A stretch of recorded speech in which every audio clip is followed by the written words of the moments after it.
चलिए आज बरोक कला की शानदार दुनिया में चलते हैं और जानते हैं उस कलाकार के बारे में जिसने इसे हमेशा के लिए बदल कर रख दिया, कैरावेजियो। तो आज हम क्या क्या देखने वाले हैं। सबसे पहले तो हम बरोक और रोको कला को समझेंगे। इसके बाद हम बात करेंगे कलाकार कैरावेजियो की और आखिर में नजर डालेंगे कैरावेजियो की कुछ सबसे खास पेंटिंग्स पर। तो शुरुआत करते हैं हमारे पहले सेक्शन से, बरोक और रोकोको कला।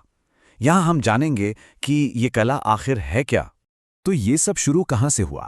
बरोक कला का जन्म हुआ 16वीं शताब्दी में इटली के शहर रोम में। अच्छा, यहाँ एक बहुत ही दिलचस्प बात है।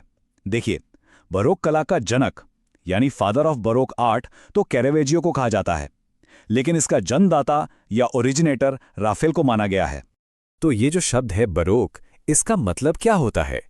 इसका मतलब है एक ऐसा मोती जिसका आकार बिल्कुल सही ना हो, थोड़ा टेढ़ा मेढ़ा सा, या कह सकते हैं कोई भी ऐसी चीज जो थोड़ी अव्यवस्थित हो। तो ये कला इतनी मशहूर क्यों हुई? इसकी कुछ खास वजहें थीं। जैसे इसमें रोशनी और परछाई का बहुत ही नाटकीय इस्तेमाल होता था, फव्वारों वाले सीन देखने को मिलते थे, और हाँ, इमोशंस, बहुत गहरी भावनाएं और एक डायनामिक मूवमेंट यानी गति का एहसास होता था। देखिए, कोई भी कला का दौर अचानक से शुरू नहीं हो जाता। तो पुनर्जागरण यानी रेनेसा और बरोक काल के बीच में एक और शैली थी जिसे मैनरिज्म या रीतिवाद कहते हैं। इसने एक तरह से पुल का काम किया।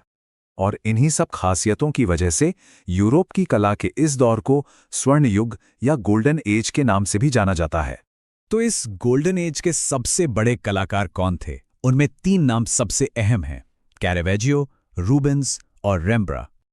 चलिए अब आते हैं हमारे दूसरे सेक्शन पर, और अब हम खास तौर पर बात करेंगे कलाकार कैरावेजियो की।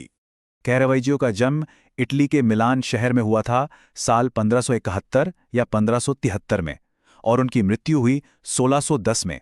यानी एक छोटा लेकिन बहुत ही प्रभावशाली जीवन रहा उनका। और जैसा कि हम पहले ही बात कर चुके हैं, उन्हें बरोक कला का जनक कहा जाता है। बरोक के अलावा उनकी कला का एक और स्टाइल था। वो यथार्थवादी यानी रियलिस्टिक स्टाइल में भी काम करते थे। तो उनकी स्पेशलिटी क्या थी? वो धार्मिक घटनाओं को ऐसे दिखाते थे जैसे आप अपनी आंखों से वो सब देख रहे हों, एक आई विटनेस की तरह। तो उनके काम का सब्जेक्ट मैटर क्या था? वो ज्यादातर नाटकीय धार्मिक विषयों को बहुत खूबसूरती से दिखाते थे। तो अब हम पहुंच गए हैं अपने तीसरे और आखिरी सेक्शन पर। यहां हम कैरावेजियो की कुछ मशहूर पेंटिंग्स को देखेंगे। तो ये रही उनकी कुछ सबसे बड़ी पेंटिंग्स की लिस्ट। इसमें द कार्ड शॉप्स हैं, जो कि एक ऑयल ऑन कैनवस पेंटिंग है। फिर the calling of Saint Matthew है, लव्स ऑफ जुपिटर भी है, डेथ ऑफ द वर्जिन, ये भी ऑयल ऑन कैनवस है और पेरिस के लूव्र म्यूजियम में है।